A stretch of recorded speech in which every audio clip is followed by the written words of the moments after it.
경제적으로 너무나 이제 어려운 사람이 있었습니다. 추운 겨울인데 이제 돈을 내지 못해서 이제 난방이 곧 끊어질 것이다. 그래서 미니멈 100불을 내야만 난방을 끊지 않을 것이라는 파이널 노티스를 받은 상태였습니다.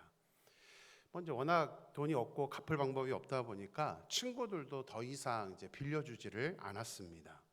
이 사람은 이제 막다른 골목이라 생각했습니다. 더 이상은 방법이 없다. 그래서 그냥 뭐 할 수 있는 게 없다 보니까 그냥 자기의 마음을 담아서 이렇게 편지를 썼습니다. 그런 다음에 봉투에다 넣어서 봉투에다가 보내는 사람은 자기 이름을 썼는데 받는 사람에게는 to God이라고 그냥 써서 그냥 막연하게 뭔가 기대한 게 아니라 그냥 to God이라고 써서 편지를 그냥 우편함에 넣었습니다. 우편국 직원이 이것을 이제 분류하다가 이 편지가 주소가 없기 때문에 이제 다시 반송을 하려고 했는데 받는 사람이 툭 아시니까 이분이 또 크리스찬이었습니다. 그래서 관심이 생겼습니다. 이게 뭔데 툭 아시라고 이렇게 썼을까? 뭔가 사연이 있나? 그러면서 그 편지를 열었습니다. 뭐 장황하게 써 있는데 주된 내용은 하나님께 열심히 기도하고 하나님 의지하는데 저에게는 당장 100불이 필요합니다. 하나님 이 문제를 해결해 주세요 라면서 편지가 쓰여져 있었습니다. 이 사람이 그래도 크리스찬이다 보니까 나라도 뭔가 좀 도움이 되줬으면 좋겠다 해가지고 지갑을 열었습니다. 뭐 100불을 주면 좋겠다 싶어서 지갑을 열었더니 지갑에 딱 90불이 있었습니다.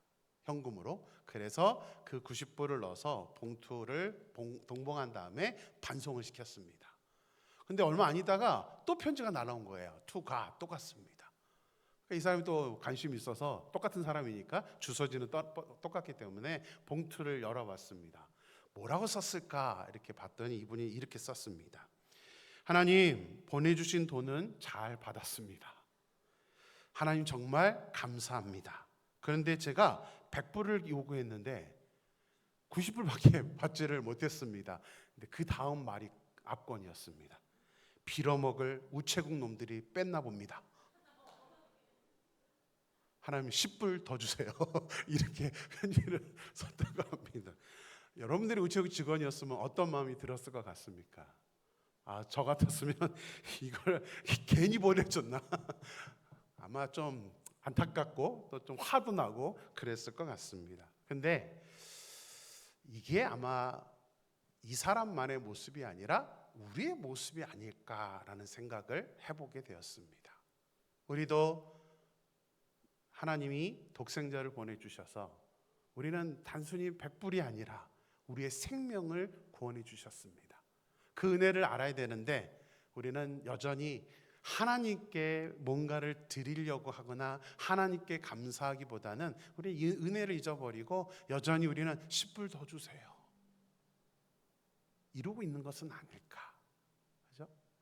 이제는 우리가 성인이 됐는데 아이들이 여전히 부모님한테 돈 하는 그 모습처럼 우리도 여전히 하나님께 우리의 것을 드리려고 하진 않고 더 달라고 돈 좀 더 달라고 하고 있는 모습은 아닐까라는 생각을 해보게 되었습니다. 자, 믿음에 대해서 우리가 말씀을 전하고 있는데 오늘도 이 모습을 가지고 한번 무엇이 믿음일까, 어떤 게 믿음일까를 한번 생각해 보면서 같이 은혜를 나누고자 합니다. 우리 앞뒤 사람, 옆 사람에게 우리 4분기 표처럼 우리 믿음으로 일어섭시다. 그렇게 한번 인사하겠습니다. 믿음으로 일어섭시다. 오늘 본문을 읽을 때 여러분들은 아마 딱 생각이 났을 겁니다.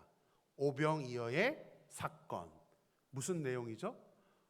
뭐가 중점이죠? 라고 물어보면 아마 다들 오병이어 사건을 모르는 크리스찬은 없을 겁니다.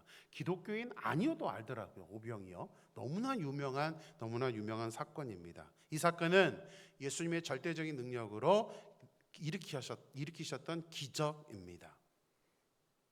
많은 사람들이 알고 있기 때문에 제가 이 본문을 다시 선택하는 것에 대해서 어려움이 있었습니다. 하지만 이 본문을 선택한 이유는 하나님이 또 저에게 주신 시각이 있기 때문에 이것을 또 여러분들께 믿음의 모습으로 한번 설명을 드리기 위해서 이 본문을 설교를 하려고 합니다. 오병이어 사건은요, 재밌게도 마태, 마가, 누가, 요한복음 모든 복음서에 다 기록이 되어 있습니다. 그만큼 중요한 사건입니다. 근데 공간복음이라고 하는 마태, 마가, 누가는 똑같이 기록되어 있습니다. 근데 요한복음만큼은 다르게 기록이 되어 있습니다. 이 차이점을 오늘 가지고 이제 여러분들과 은혜를 나누려고 합니다. 사도 요한은 다른 복음서와 다르게 제일 늦게 쓰여진 복음서입니다. 그러다 보니까 관점이 좀 다르고 대상이 조금 다릅니다. 그래서 요한복음은 공간복음이라고 하지 않습니다. 같은 관점을 가진 마태마가 누가만 공간복음이고 요한은 다른 복음입니다. 그러면 오늘 요한복음에서 요한이 오병이어 사건을 왜 다른 사도들과 다른 성경 저자와는 다른 모습으로 기록했는가? 거기에 의미가 있어서 여러분들과 함께 나누려고 합니다. 요한은 오병이어의 기적을 일으켰던 예수님의 그 기적도 중요하게 생각했지만 요한은 좀 다른 시각을 갖고 있어요. 그래서 이 오병이어 사건을 가지고 설교하면 그 예수님의 기적에 대해서 설교를 하는 게 당연하긴 하지만 저는 요한처럼 이 요한은 예수님의 기적 가운데 우리 인간이 하는 역할이 무엇인가가 관점이었습니다. 예수님이 기적을 일으키는 것은 당연한 건데 우리 인간이 아무것도 하지 않고 기적이 일어나는가? 이 요한은 이 관점이 있었습니다. 실질적으로 이제 제가 내년 1년 설교 계획을 좀 하고 있는데 내년 설교 안에서도 제가 그 이야기를 많이 할 거예요. 많은 경우 우리는 예수님이면 돼라고, 물론 예수님이면 됩니다. 근데 성경은요, 예수님이 하시는 모든 기적들 가운데 인간의 역할을 다 심어놨습니다. 우리가 무엇을 했을 때 기적이 일어나는가? 이 말은 지금 현 시대에도 우리가 어떠한 모습을 가지면 이런 기적이 우리에게도 일어나는가를 말씀해 주시는 겁니다. 오병이어의 기적이 옛날에만 일어나는 기적일까요? 저는 지금도 일어나는 기적이라고 믿습니다. 물론 똑같은 건 아니죠. 지금 오병이어 가져와서 예수님한테 기적 일으켜달라고 우리는 하지 않습니다. 근데 그 안에 어떠한 메시지가 있는지를 같이 한번 보겠습니다. 저는 소망하는 게 이 오병이어의 기적을 우리가 제대로 이해해서 우리도 그 모습으로 살아가면서 우리 개인, 우리 가정, 우리 임마누엘 교회도 오병이어의 역사가 일어나게 되는, 저는 그것을 기대하면서 오늘 함께 여러분과 말씀을 나누도록 하겠습니다. 자, 예수님을 따라 광야에 나온 수많은 사람들이 예수님의 말씀을 듣다 보니까 시간이 길어져서 예수님은 저보다 설교를 아주 굉장히 길게 하셨던 것 같아요. 너무 막 늦어지니까 모여있는 사람들이 배가 고팠습니다. 예수님도 그 배가 고픈 것을 느꼈기 때문에 이제 예수님 어떤 조치를 취하는데 빌립에게 한 말씀을 합니다. 우리 5절 말씀을 보겠습니다. 5절 같이 읽을까요? 예수께서 눈을 들어 큰 무리가 자기애로 오는 것을 보시고 빌립에게 이르시되 우리가 어디서 떡을 사서 이 사람들을 먹이겠느냐 하시니, 자, 예수님의 이 질문에 대해서 빌립이 바로 대답을 합니다. 7절 말씀 보겠습니다. 빌립이 대답하되 각 사람으로 조금씩 받게 할지라도 200데나리온의 떡이 부족하리이다. 자, 빌립은 조금씩 그들을 먹일지라도, 조금씩 그들에게 돈을 받아서 준비를 할지라도 200데나리온으로도 부족하다라고 예수님께 대답을 했습니다. 자, 한 데나리온은 그때 당시 하루 품삯입니다. 환전해봤자 의미는 없긴 하지만 지금으로 우리가 한번 따져보면 지금 하루의 임금을 100불 정도로만 추정을 해봅시다. 그러면 200데나리온이면 얼마죠? 산수를 물어보면 다들 힘들어 하시죠. 100 곱하기 200 하면 얼마예요? 지금으로 따지면 2만 불 정도 됩니다. 그러니까 얼마나 많은 사람들이 모였으면, 우리는 이제 인원은 알죠. 5천 명이라는 거. 그러니까 그 5천 명을 먹이기 위해서는 2만 불로도 부족합니다라고 빌립은 바로 대답을 했습니다. 근데 여러분들 5절과 7절 읽으면서 뭔가 이상하다는 생각을 해본 적이 있습니까? 자, 5절을 다시 한번 보여주시면 예수님의 질문을 잘 보세요. 뭐라고 질문했나요? 우리가 어디서 떡을 사서 이 사람들을 먹이겠느냐? 예수님의 질문은 뭐에 대한 질문이에요? 장소에 대한 질문입니다. 어디서 떡을 살 것이냐? 7절 보여주시면 빌립은 뭐라고 대답해요? 장소에 대한 대답 안 하고 200데나리온의 떡으로도 부족하리이다. 지금 빌립은 동문서답을 하고 있는 겁니다. 다시요. 예수님 분명히 장소를 물어봤어요. 근데 빌립은 돈으로 대답을 했습니다. 왜 이런 일들이 일어난 것일까요? 그래서 분명히 얼마의 돈이 드느냐는 질문을 하지 않았는데 빌립은 그냥 바로 돈으로 대답을 했던 것입니다. 어제 청년 셀 리더 이제 모임이 있었습니다. 셀 리더들이 중에 우리 한 청년이 그 대답을 해요. 왜 이렇게 질문했을까? 이제 그랬더니 이 친구가 빌립이 아마도 MBTI 중에 T가 아닐까? 현실적 T라서 이 친구는 이렇게 대답했을 겁니다. 라고 제가 여태껏 질문했던 게 가장 획기적인 대답을 저에게 해줬습니다. 성량 때문에 그랬을까요? 왜 빌립은 이렇게 대답을 했던 것일까요? 빌립이 이렇게 대답한 것은 관심사가 다르기 때문입니다. 관심사. 예수님의 관심은 어떻게 하든 모인 사람들을 먹이고 싶었어요. 예수님은 사랑의 마음으로 모인 사람들을 불쌍히 여기고 그들이 먹지도 못하고 지금 광야에 설교를 들으러 온 그 모습이 너무나 짠해서 먹이고 싶은 마음밖에 없었습니다. 이것이 예수님의 마음, 사랑의 마음입니다. 하지만 빌립은 그 사람들에 대한 관심은 없었습니다. 빌립의 관심은 돈이었습니다. 오로지 딱 돈에 대한 관심만 가지고 있었던 것입니다. 그래서 돈이 어디 있어서 그들을 먹이겠습니까? 라고 대답을 했던 것입니다. 우리가 사람에 대한 사랑의 마음이 없으면 우리 역시도 빌립과 같은 모습이 될 가능성이 많습니다. 그 사람이 얼마나 힘든지는 생각하지 않습니다. 우리가 얼마가 있느냐, 나한테 얼마가 있느냐, 이 돈이 더 문제지 그 힘든 것은 계산에 넣지를 않습니다. 그러다 보니 우리는 핑계를 하게 됩니다. 이래서 안 되고 저래서 안 되고.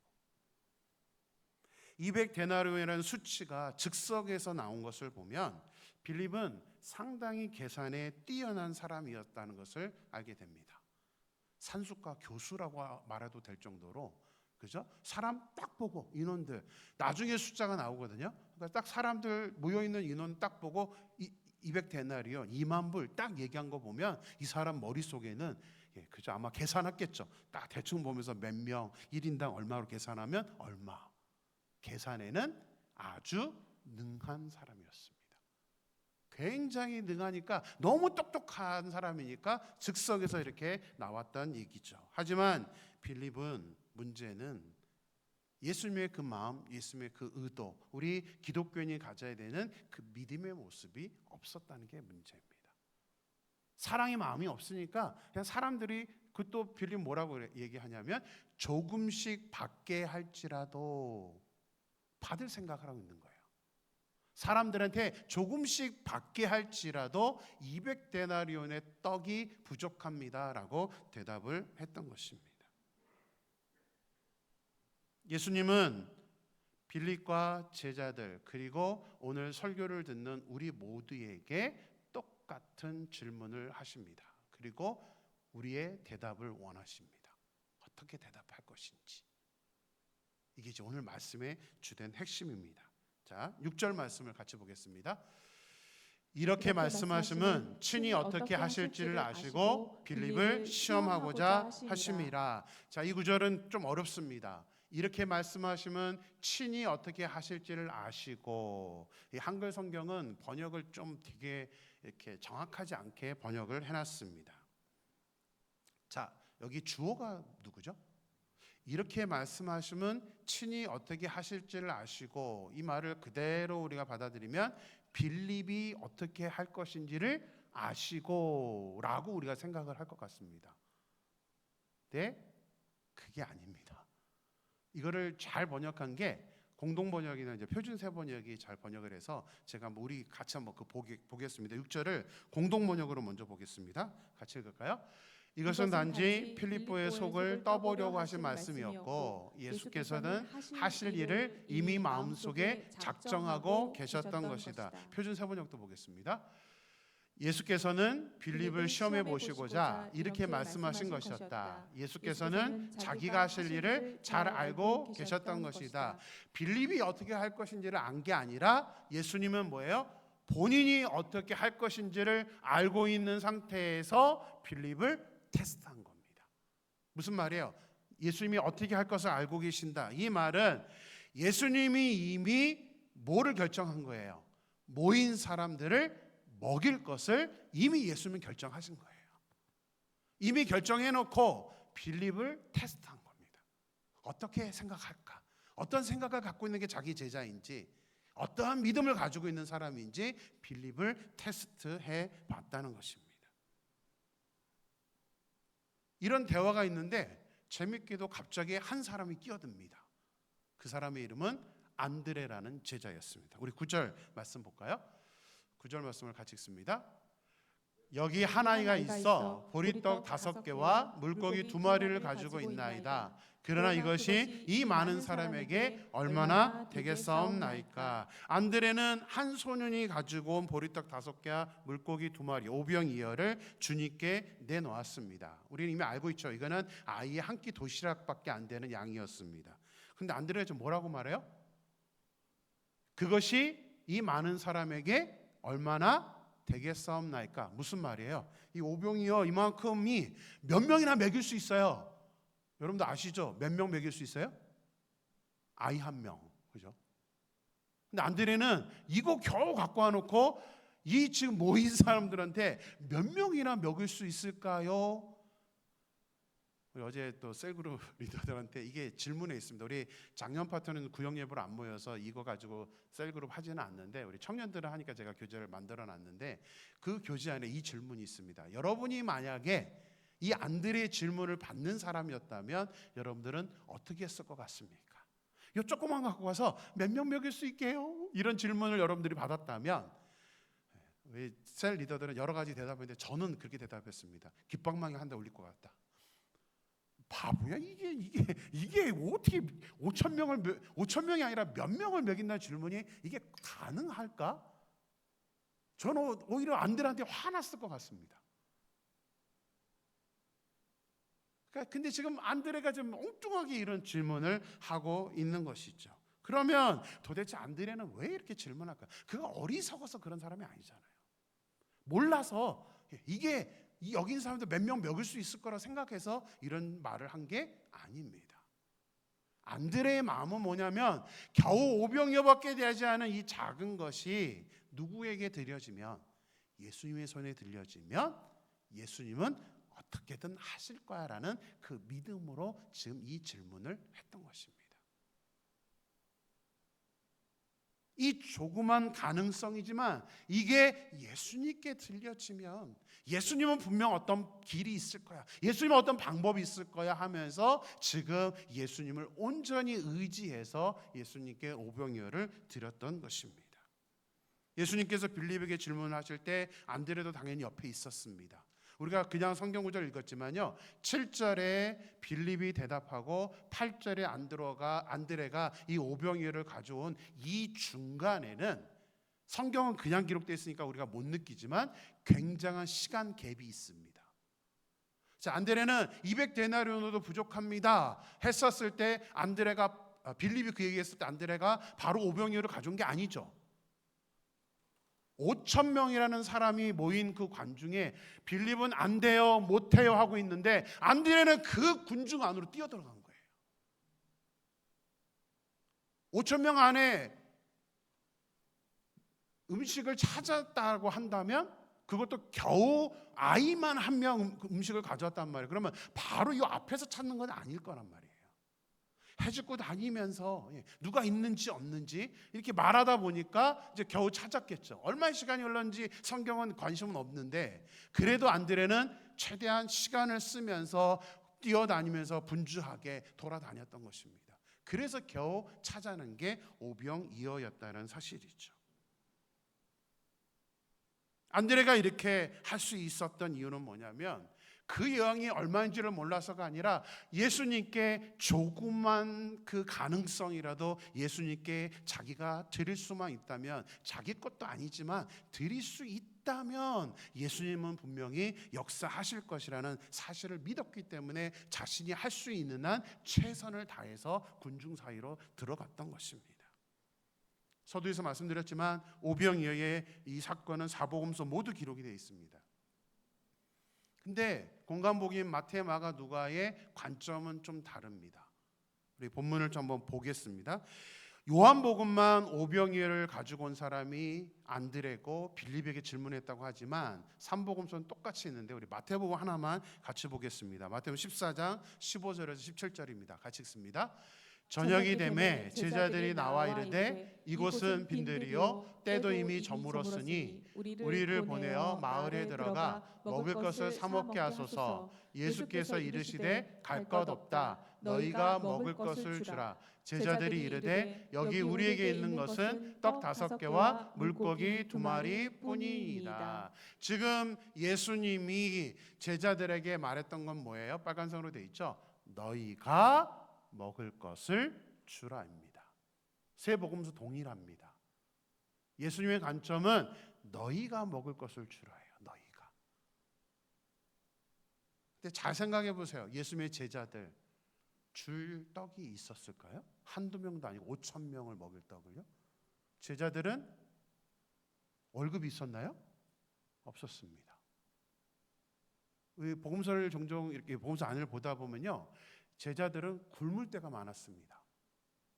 가다가 굶으니까 이삭도 훑어먹고, 이들은 방법이 없었어요. 누가 공개해 주지 않으면, 누가 음식을 제공해 주지 않으면 이들은 스스로 먹을 방법이 없었습니다. 예수님까지 13명이 돌아다녔기 때문에 이 13명의 음식을 이들이 자체적으로 해결할 방법이 없었습니다. 철저하게 사람들에 의존했어야 됐죠. 예수님이 그걸 몰랐을까요? 예수님이 몰라서 너희가 먹을 것을 주라 이렇게 말씀하신 걸까요? 삼복음서의 이 세 가지 공간복음의 관점은 제자들에게 하나님이 너희가 먹을 것을 너희들이 헌신하라라는 그런 의미로 말씀을 전했고요. 요한복음은 저기 오병이를 갖고 온 것도 뭐라고 되어 있습니까? 제자들이 이르되 여기 우리에게 있는 것을 제자들이 마치 갖고 온 것처럼 생각을 하도록 해석을 해놨습니다. 그러나 요한복음은 그게 아니죠. 요한복음은 구체적으로 이름을 불러주는 거예요. 빌립은 이렇게 돈 얘기하고 있고 안드레는 뛰어다니면서, 저 오병이어를 가져온 사람은 안드레 한 명이에요. 안드레가 뛰어다니면서 가지고 왔기 때문에 요한복음의 기록은 다른 겁니다. 요한복음은 이후에 예수님을 믿는 초대교회의 성도들을 위해서 이 요한복음서를 기록했습니다. 그러니까 요한은 뭐를 말하고 싶냐면, 이 예수님께 오병이어를 가지고 온 한 사람이 있어. 제자들이 아니라 제자들 다 똑같이 그런 행동을 한 게 아니야. 한 사람. 그러면서 성도들에게 말하는 거죠. 또 지금 우리에게도 동일합니다. 누가 안드레처럼 될래? 누가 빌립처럼 될래? 이 말을 요한복음은 하고 싶었던 겁니다. 뭉뚱거리지 않아요. 아주 직설적으로 누가, 우리는 빌립이야 안드레야, 이 말을 요한은 지금 하고 싶었던 것입니다. 그래서 지금 이 말씀은 우리가 지금 요한복음을 읽기 때문에 우리에게도 동일하게 주셨던 말씀이 있죠. 안드레는 자신이 가지고 있었던 것이 없었습니다. 하지만 빌립처럼 안 된다고, 불가능하다고 계산만 한 것이 아니라 자기 게 없으니까 자기가 유일하게 할 수 있는 일은 찾아다니는 거예요. 내가 적어도 예수님의 그 명령에 따르기 위해서는 나라도 뭔가는 움직여야지 하면서 그냥 군중들 사이로 아무 생각 없이 뛰어다녔던 것입니다. 그래서 찾아낸 겨우 하나가 오병이어 아이의 도시락이었던 것입니다. 그리고 그것을 예수님께 내어놓으면서 주님 해주세요. 주님이면 하실 수 있잖아요. 그렇게 지금 이 안드레는 주님께 모든 것을 의지하고 있었던 것입니다. 저는 이게 바로 믿음이라고 생각합니다. 이 모습이 바로 믿음의 모습인 것이죠. 우리는 일반적으로 주님이 만약에 우리에게 내가 먹을 것을 주라라고 한다면 우리는 일반적으로 뭐라고 반응을 할 것 같습니까? 저는 못해요. 제가 없는데요. 내 코가 속잔데요. 어떻게 이거를 드리라고 합니까? 분명히 예수님은 얼마를 드리라는 말이 없었거든요. 근데 제자들은 안 돼요. 안 돼요. 빌립은 사람들한테 돈을 거두려고 생각을 했죠. 그러면서 액수는 딱 나옵니다. 이 많은 액수를 내가 어떻게 드려? 내가 어떻게? 이게 이제 빌립의 모습이었다는 사실이죠. 하나님을 믿는 것은 계산이 아닙니다. 하나님을 믿는 것은 절대적으로 우리가 계산해서 이루어질 수가 없습니다. 우리가 계산하게 되면 예수님이 개입할 방법이 없습니다. 질문 드릴게요. 5 더하기 2가 얼마인가요? 7, 그렇죠? 이거는 세상적인 계산입니다. 오늘 제목은 예수님의 계산법입니다. 세상적으로는 5 더하기 2는 7 외에는 답이 없습니다. 그런데 우리 예수님의 계산법은 5 더하기 2가 얼마인지 아세요? 5천이에요. 플러스 더 12, 그죠? 12강줄이. 이게 예수님의 계산법입니다. 우리의 상상하고는 너무 다르잖아요. 우리는 7 외에는 답이 없다고 생각합니다.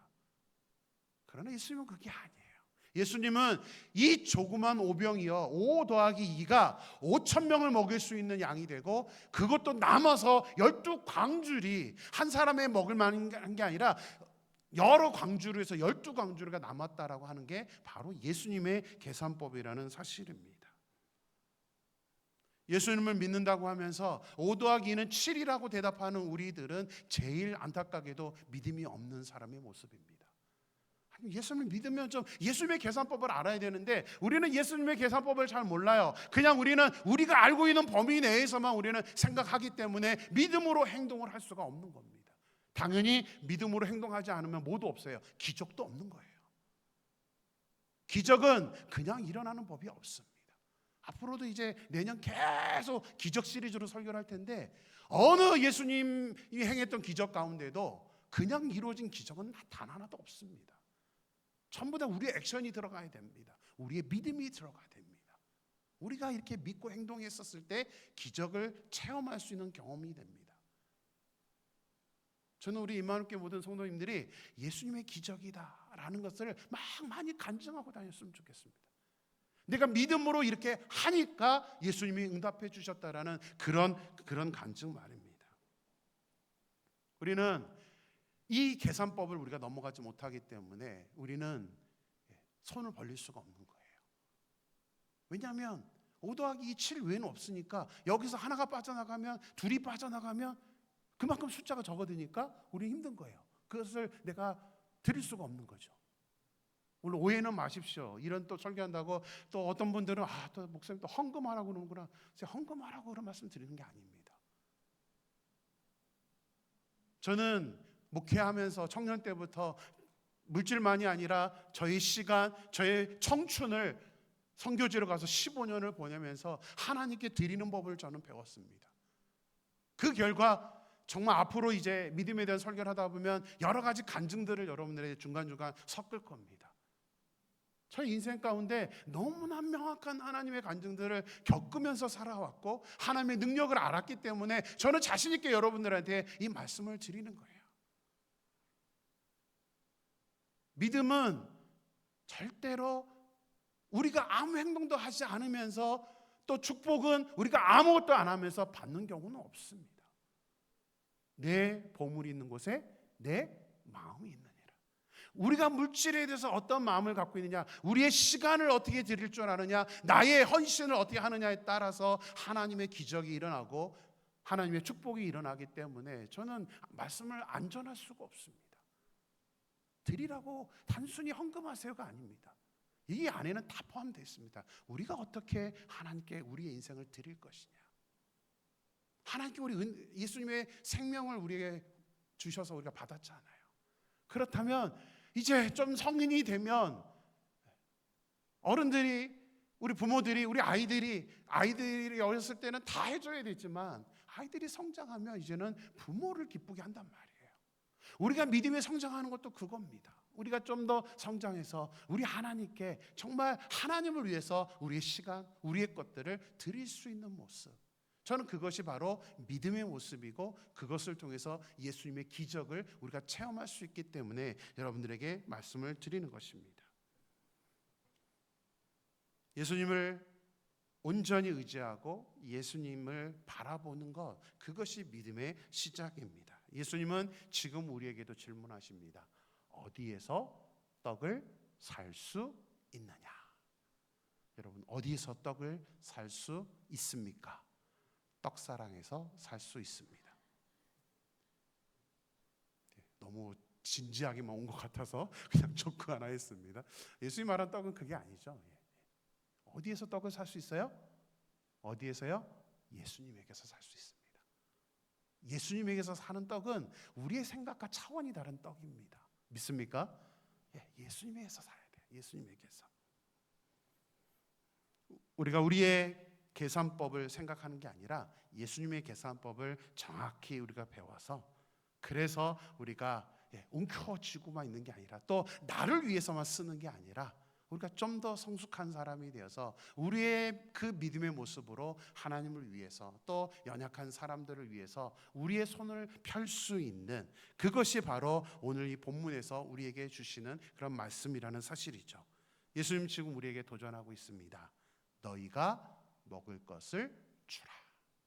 예수님은 또 우리에게 도전하고 있습니다. 안드레처럼 살래? 빌립처럼 살래? 내 것을 오픈할 수 있을 때 우리는 빌립이 아니라, 계산만 하고 있는 사람이 아니라 안드레처럼 내가 지금 없다면 내가 뭘 할까? 안드레처럼 좀 움직이면서 그것을 찾아낼 수 있는, 우리가 할 수 있는 그 최선을 다해서 하나님께 우리를 드리고 헌신할 수 있는 그런 사람이 되어서, 오병이의 기적은 과거에만 일어난 것이 아니라 지금도 일어난다는 것을 우리가 믿음으로 말미암아 저와 여러분의 가정, 우리 임마누엘 교회 앞으로 많은 오병이의 기적이 일어나게 되는 그 역사를 우리가 함께 경험하면서 하나님의 믿음에 대해서 우리가 온전히 의지할 수 있는 저와 여러분의 삶이 되기를 주님의 이름으로 축원합니다. 이 시간 같이 한번